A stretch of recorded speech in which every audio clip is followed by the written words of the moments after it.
Yeah, we are. We're there.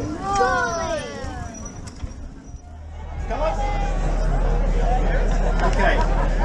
Ladies and gentlemen, we're about to start.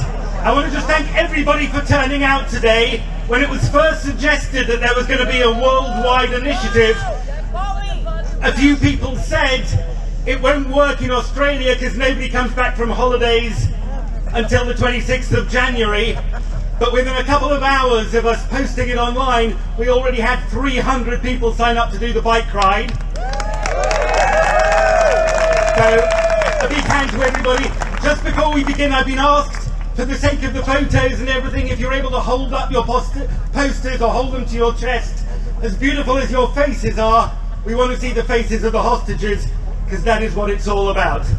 I'd like to begin by inviting the President of Zionism Victoria, Yossi Goldfarb, to the stage.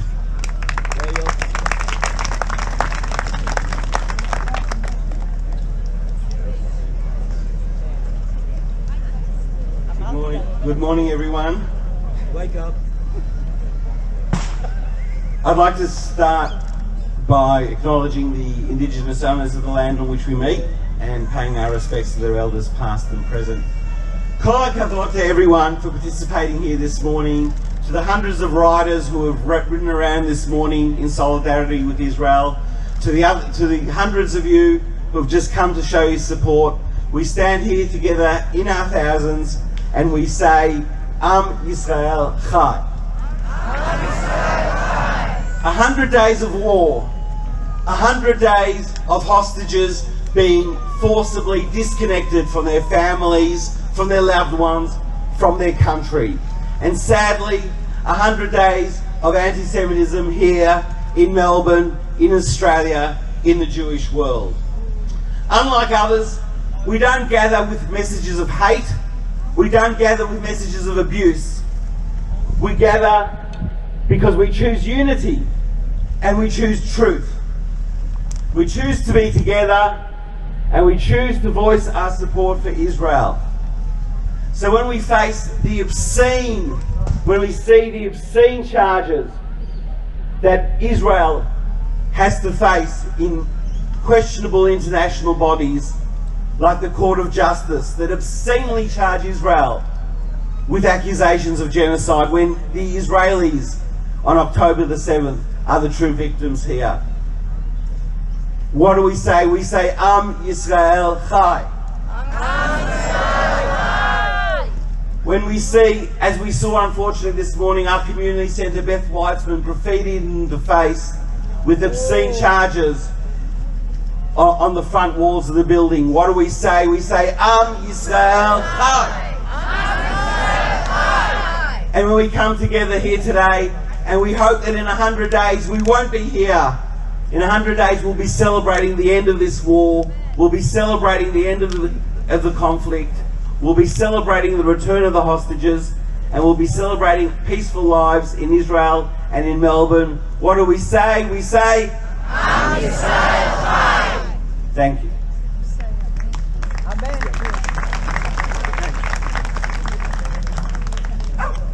Ladies and gentlemen, would you please be upstanding for the Australian national anthem?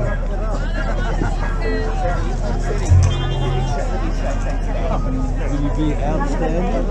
Or did you say outstanding? Before we start the anthem, I'd also like to acknowledge.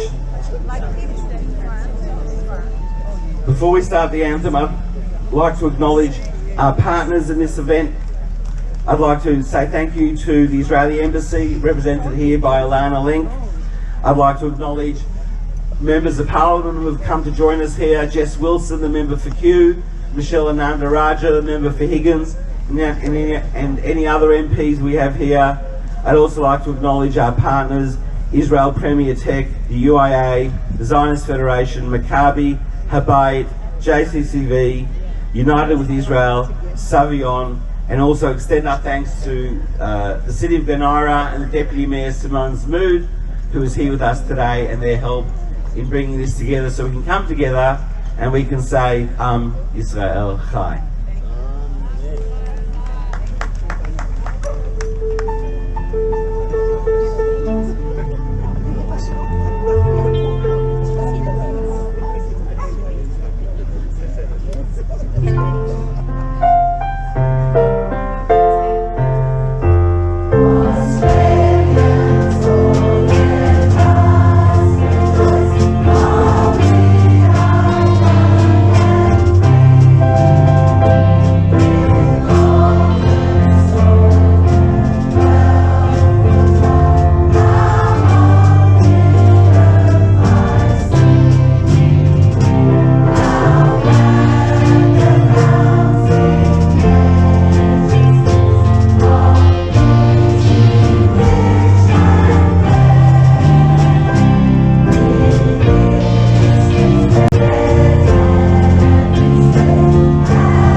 Ladies and gentlemen, we're very privileged to be joined this morning by Ilana Lenk from the Embassy. She's the spokesperson and public diplomacy officer, and this is her very first trip to Melbourne, so will you please welcome her to the stage. And please be seated. Yep.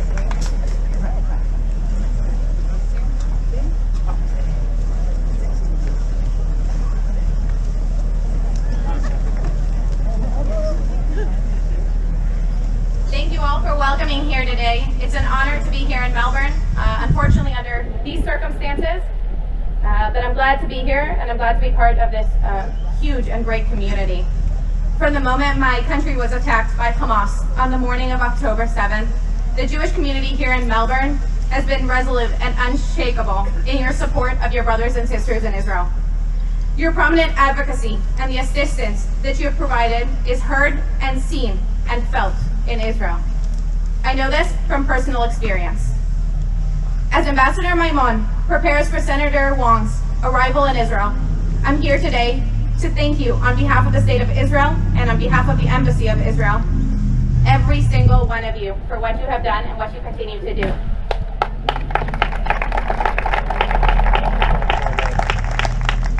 You have set a leading example for global diaspora during these incredible, challenging times. It has been 100 days. 100 days. Our struggle is not yet over. The road is long. Israel needs you. Israel needs the solidarity and the support of our brothers and sisters abroad. Whether in Jerusalem or in Melbourne, together we are strong. Please join me in the prayer for the hostages.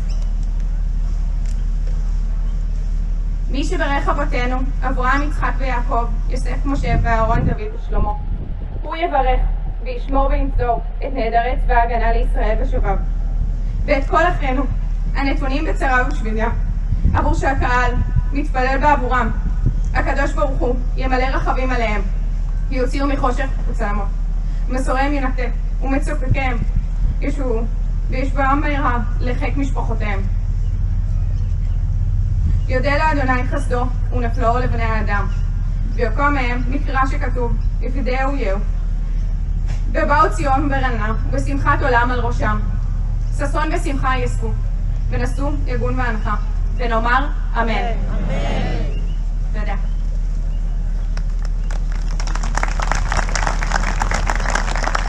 Just a few days after the atrocities of the 7th of October, Michelle Anandaraja, the member for Higgins, was one of a group of parliamentarians who flew off to Israel to show their solidarity.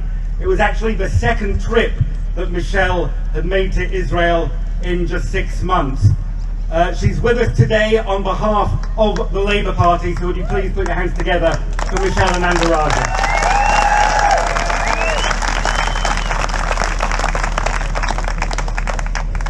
Good morning, everyone. A few weeks ago, my family had a new addition. We adopted a new dog. She's a pet rescue dog. She was abandoned at the age of 8. I don't know why people do such things, but she's hit the jackpot. I think she's now part of the member of Higgins family. But I'm not the only one who acquired a dog. I met a gentleman called Idan, whose face I saw on a table, a long table in Tel Aviv Square, Hostage Square it's called. And I was drawn to him because he wasn't looking at the camera, he was gazing lovingly at his new pet dog. He just acquired a puppy, and she had a beautiful red ribbon around her neck. Right now, Idan is somewhere, he's a 28-year-old gentleman, he's somewhere in the tunnels in Gaza, deprived of the warmth of his family, deprived of his mother's cooking, and deprived of the unconditional love of his dog, who's no doubt sitting at the door or at the gate waiting for him to come home. What Idan is not deprived of, though, is the strength of his nation. He is not deprived of the love of his people and the love of the allies of Israel, who number the millions, I assure you, both here in Australia and overseas.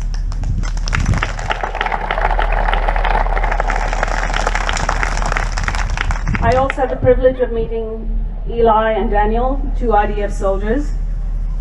They were great. I asked them, how are you feeling? What's morale like? And they said, morale is great, it's high. And as I looked around, I could see a food truck someone had driven up, was feeding the troops. There was a man who was pulling a trailer of washing machines to wash their clothing. There was someone else who was handing out free underwear. There was an upsurge of civic duty, a strengthening of civic bonds. So while the terrorists tried to break the spirit of Israel, in fact the reverse has happened. When I went in July, I saw a country divided. I returned, and I think I am the only MP that has been to Israel twice now in 6 months. I returned a month ago, and I saw a country as united as it could ever be. I went to Kfar Aza, and I walked through the kibbutz, and I saw a level of destruction and depravity that I can't even convey. I saw things that I've seen things, I've heard things, I've smelled things that are imprinted on me, that will never leave me. I also saw Gaza, and I saw the haze of the smoke, and I saw the plumes of the bombs, and I heard the rat-a-tat-tat of a gunship. I've never heard bombs go off in my life, and every time it went off, I shuddered.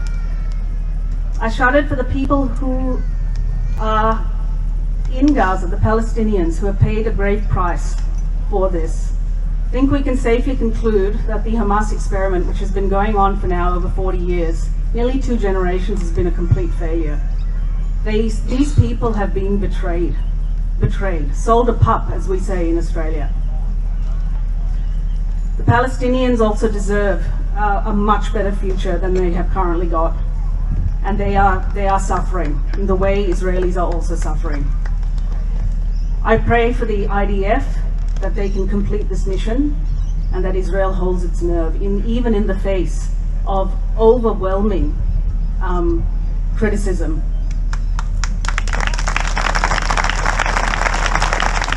And the reason being is that if you think that Gazans and Israelis are suffering now, and too many children have died, then leaving a terrorist organization in place will only condemn future children to the same fate. The cycle of violence will never end.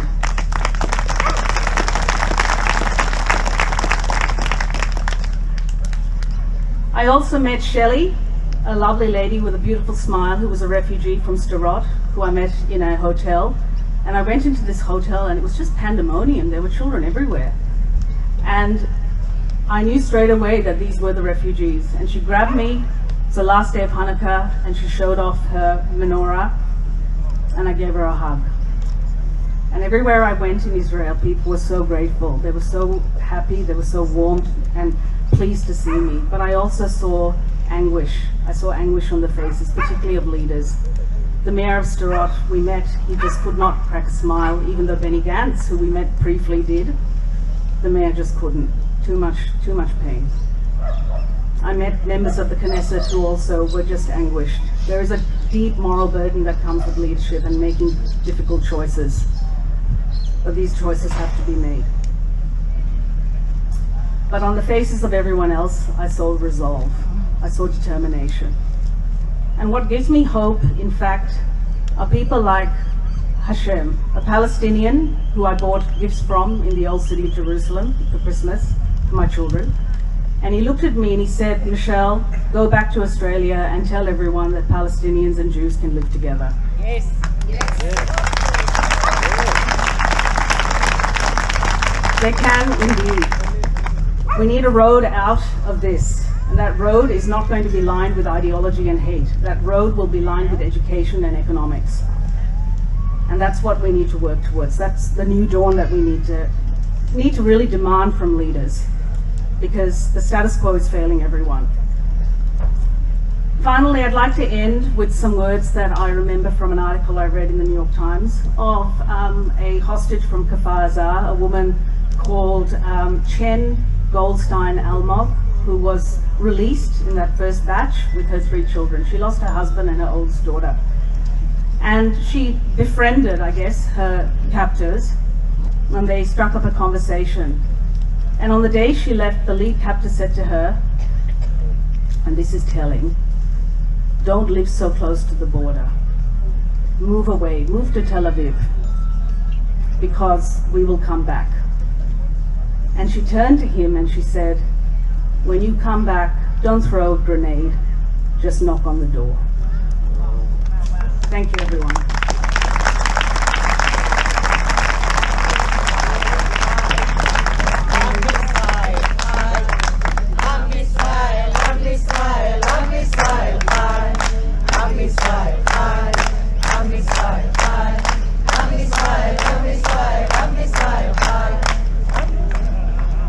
The things some people will do to stop me speaking. A lot of people are probably looking around and they're thinking, I can't see David Southwick here, is it really a Jewish event? Well, the reality is David unfortunately is on holiday. He would have loved to have been here, but we know that he's been a tremendous friend throughout the last few weeks to the community and indeed the last few years.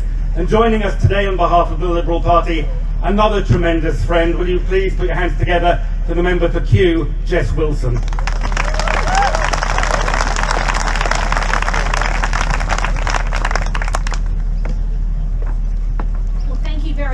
For the privilege to be here today, and as said, David wishes he could be here. It's a great privilege to be here on behalf of the Victorian Liberals, and John Pursuto, the Leader of the Opposition, also sends his apologies.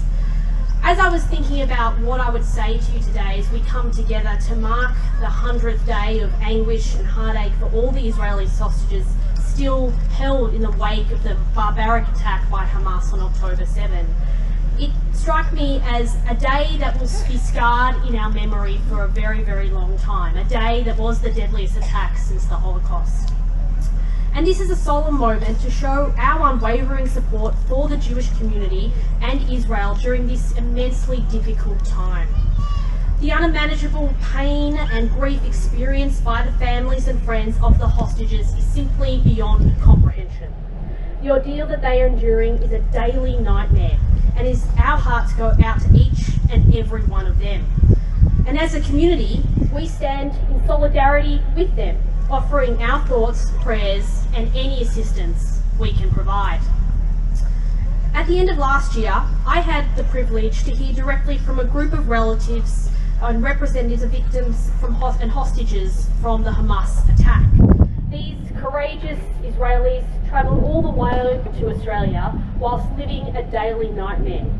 And they travelled here to ensure that their sons, daughters, sisters, brothers, nieces, nephews and friends, story was told, was heard, and the reality of this brutal terrorist attack was actually understood in Australia. And when I was listening to Tali Kitzner to tell the story of her son, Segev, who was murdered on the morning of October 7, it struck me that it was unthinkable that she should have to travel all the way to Australia at this time to ensure her son's murder was acknowledged and to fight a rising tide of anti-Semitism around the world. Tali was grappling with unspeakable anger and grief, yet she showed immense dignity and grace in honouring the memory of her son. We call for the immediate release of these hostages.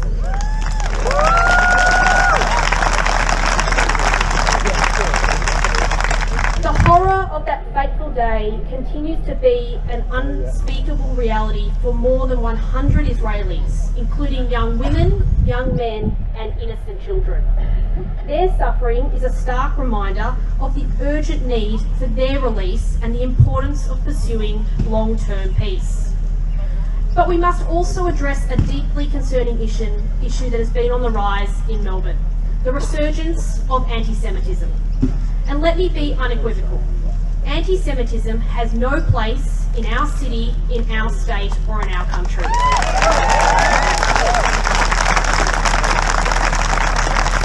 It is a hateful ideology that has caused immeasurable pain and suffering throughout history, and we cannot tolerate any form of discrimination or hatred against the Jewish community. And I was absolutely disgusted today to see the graffiti on the Beth Wiseman Community Centre, a day of immense grief for the Jewish community, an absolutely disgusting and decisive attack against the Jewish community. It has really come at a time over the last 100 days that our Jewish community has come together time and time again to support each other and done so in peace and respect. And today is another amazing example of that. The sheer number of people here today in peace, calling for hope and for peace and to release hostages is an example of how this community comes together. And at the end of last year, I attended a kite flying event at BLE College, where members of the Jewish community, mostly children, made and flew kites in a message of hope and lasting peace. Now, I have to contrast that with the approach from professional political activists that have sought to bring this deeply complex international conflict into Victorian classrooms, with complete disregard for the impact that will have on Jewish students, families and teachers. Contrast this with the hateful signs and chants at protests that are sought to involve students. I contrast this with the Victorian teacher that sought to publicly defend Hamas's actions. And as the Shadow Minister for Education, I will continue to fight against the infiltration of anti-Semitism in our classrooms every single day.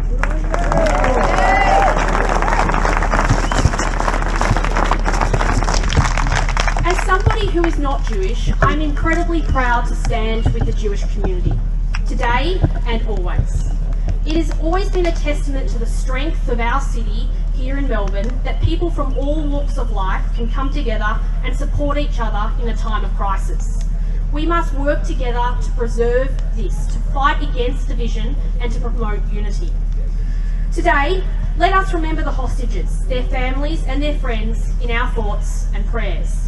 Let us continue to raise our voices and call for their release, and let us stand united against the rising tide of anti-Semitism around the world. Together, we can make a difference and create a better world for future generations. Thank you for having me here today, and I will always be proud to stand with you.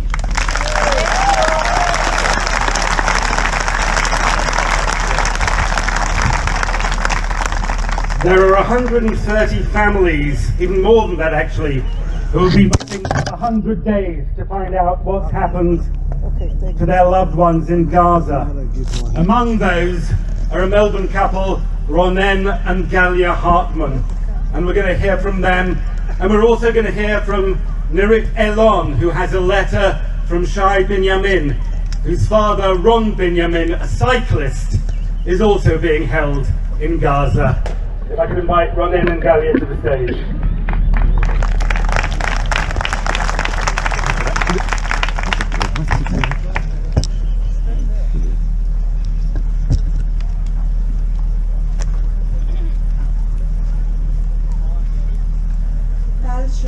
Is from our family. Adi, his wife, is Ronen's niece. Sorry. She was released with the two young children, Aven and Yahel, with her mom, her aunt, her cousin, as part of a negotiated humanitarian pause on the 25th of November.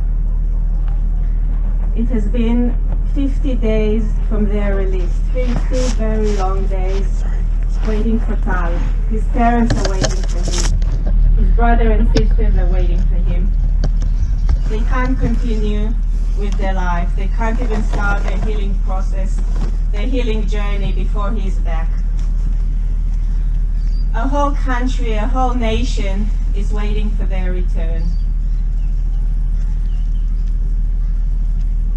We have a strong country. Israel is a strong country. Am Israel Chai and united, and we have hope.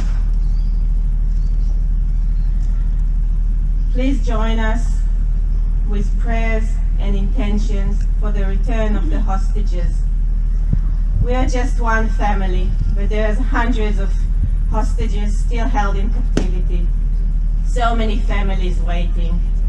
Please pray for the safe return of the hostages and all the soldiers. Thank you.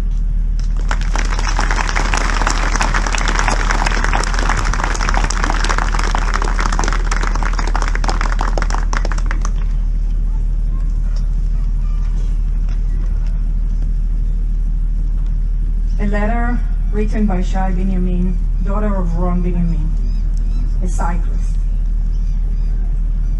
My name is Shai, and this is my sister Gil. I'm here because my father is held hostage by Hamas. I'm here to stand for all the men that are still in captivities. Brothers, fathers, sons, grandfathers. They cannot be left behind.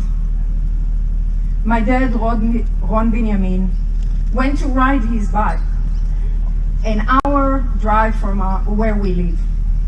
An hour drive that turned into 100 days of hell.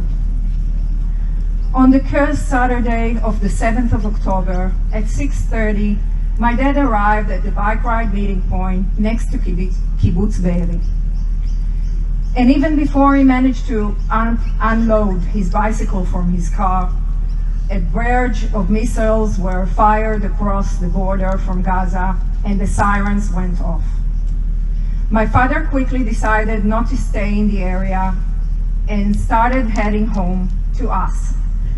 But on the way back, a terrorist squad stopped him, took him hostage, and pulled him into the darkness of the tunnels in Gaza. For 57 days, he was considered missing, absent. We did not know what happened to him. And we feared the dreadful knock on the door, the knock that will ruin our lives. But he is now confirmed kidnapped and held hostage by the terror organization Hamas. It has been 100 days since my father was abducted. 100 days that my dad is not being home. 100 days that he did not get a hug from him. 100 days that I call and he does not pick up. 100 days without our conversations that I miss so much. 100 days without my best friend. With every day that passes, the anxiety grows, the fear for his faith and his is unbearable and keep us awake. I can't help but constantly wonder about his whereabouts and well-being. Is he cold? Hungry? Sad?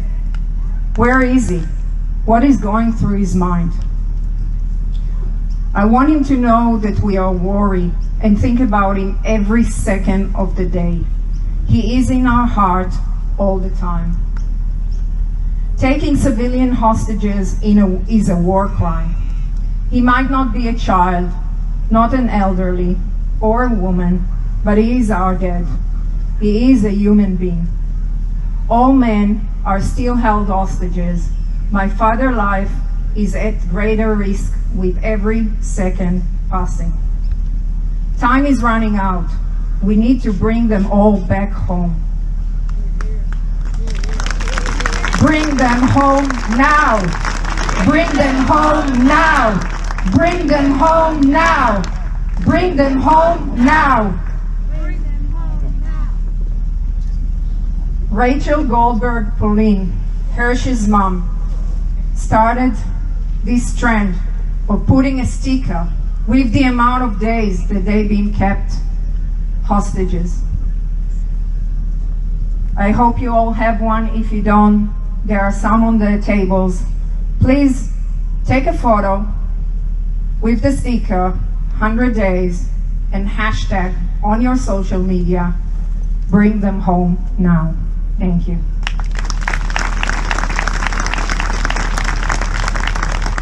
Last year, as Israel celebrated its 75th anniversary, we set up in partnership with Glen Ira Council the Israel 75 Peace Garden. It was wonderful to celebrate with Glen Ira Council in good times, but they've also been tremendous friends and supporters of the community in recent months. They enabled us to have all the rallies that we've had and helped us to arrange today's rally. Will you please welcome to the stage, saying the prayer for the IDF, Simone Smood, the Deputy Mayor of Glen Ira.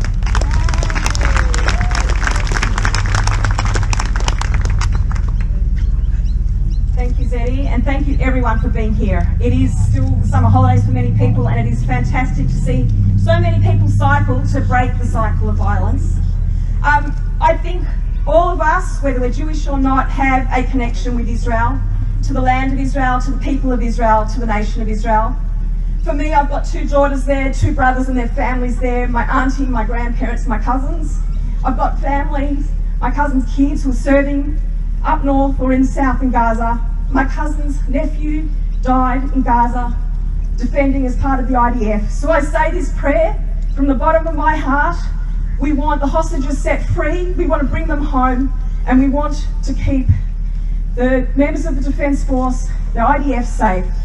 Mishaberach Avotenu, Abraham, Yitzhak v'Yaakov, Hu yevarech et chayalei tzava hagana leIsrael, ha'omdim al mishmar atzenu ve'arei Eloheinu, migvul halebanon ve'ad midbar Mitzrayim, umin hayam hagadol ad lavo ha'arava, ve'yavasha va'avir u'vayam, iten Adonai et oiveinu hakayam aleinu nigafim lipnehem, Hagdosh Baruch Hu yishmor v'yatzil et chayalenu, mikol tzara v'tzukah, ומכל נגע ומחלה, וישלח ברכה והצלחה בכל מעשה ידיכם.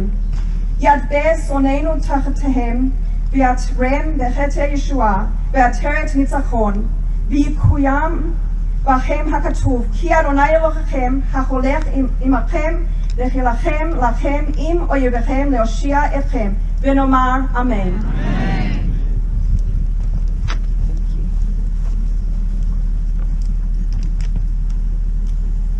Homeland Concert is the Israel national flagship project for the return of the hostages. It was the biggest concert ever held in Israel, with 1,000 musicians gathered from all over the country in Caesarea Amphitheater, with the hostages' families in a mass prayer for their return home. They spent over 2 months in preparations, creations, writing scores, etc. They all passionately volunteered to make it happen with one thought in mind, that the cry to return our hostages home will be heard all over the world. And they did it. Within 24 hours of the clip being released to air, it was translated to Chinese, Spanish, and 10 of other languages, spreading the message around the globe. This is the power of music. 4 days ago, we've managed to contact the visionary and producer of the Homeland Concert, Talia Yarom, and got her approval to do it as part of our 100 Days in Captivity tribute in Melbourne, right to bring them home now. I want to thank her and everyone that took part of this amazing project, as well as the music management by Eran Mittelman and orchestra management of Ron Klein. I would also like to thank the Australia music director of this, Tonya Barowski, and the Australia choir director Karen Feldman, the one and only Corey Fuchs, and all these wonderful musicians that are standing at the back for volunteering, for making this happen. This is our tribute to them, to our wonderful, resilient, wounded, strong and full of heart Am Israel, to the soldiers that are fighting to keep us safe and paying every day the highest price of all, and to the hostages' families that, like the Hartman family, doing everything in their power to bring their loved ones back home. We are all with you. Bring them home now. Bring them home now. Thank you.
gentlemen, the singers, the orchestra, they just had 2 days to rehearse that. I think you'll all agree it's absolutely sensational.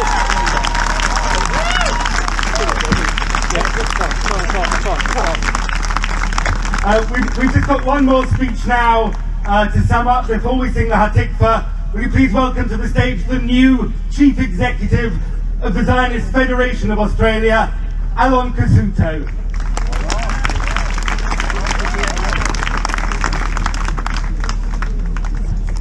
Thanks everyone. I know what it is like to be sitting or standing in the sun for many speeches and having ridden many kilometres myself. So I will keep it brief and this will be a message of hope. The Zionist Federation of Australia, which I am privileged and honoured to represent, is the peak body representing our beautiful Australian Jewish community and building the unshakable bond between Australia and Israel. And I'm extremely proud of the community that we get to represent looking around today. I do want to acknowledge the traditional owners, the Bunwurrung and Woiwurrung people of the Eastern Kulin Nation, who, just like the Jewish people, have had a continual presence and connection to their land for thousands of years.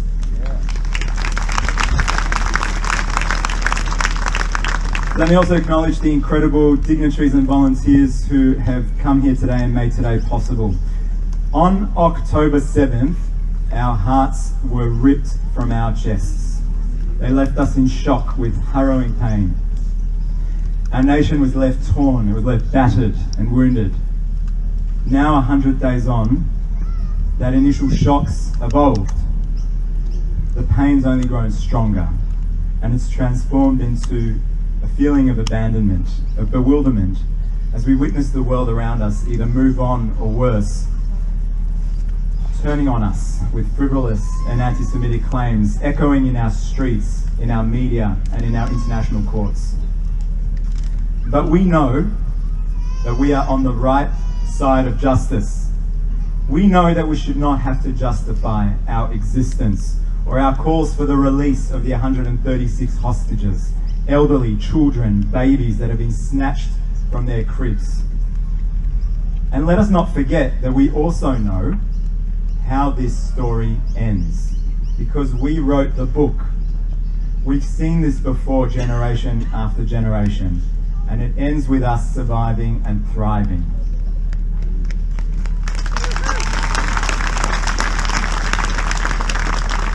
We, the Jewish people, know why we are on this earth. Our strength, our beliefs, our self-affirmation and our self-determination does not depend on what those who hate us tell us. They never have and they never will determine our sense of hope and future. We never give up hope, and we rise from the ashes to shape and build enviable lives, communities, nations and states wherever we go. We've done so for generations.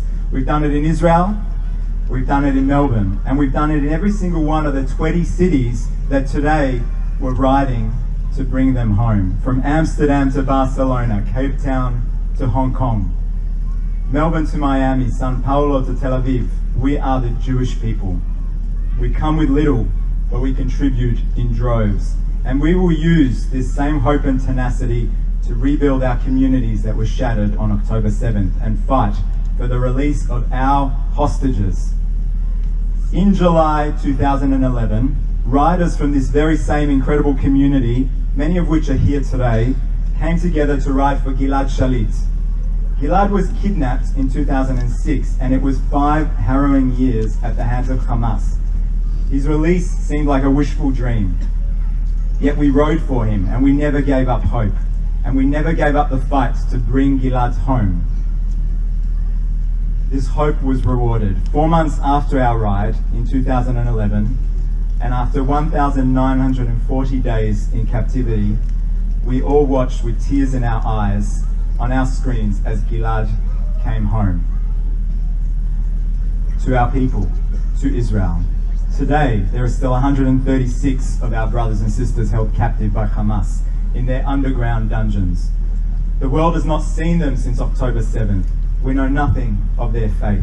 And as Israeli Ambassador Amir Maimon wrote in The Australian yesterday, These 100 days are a lifetime of anguish rolled into one never-ending nightmare for them and their families. Our little Kfir Bibas, who was only 277 days old when he was kidnapped, should not have to spend his first birthday in just 4 days from now in Hamas captivity. For you, Kfir, for your 4-year-old brother Ariel, and for all 136 of our brothers and sisters who are still in captivity, we stand here today.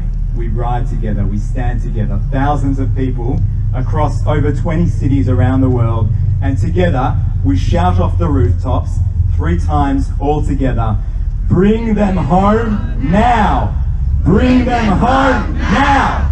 Bring them home now! Bring them home now! We will not rest, we will not falter until every last one of our brothers and sisters is home. Thank you.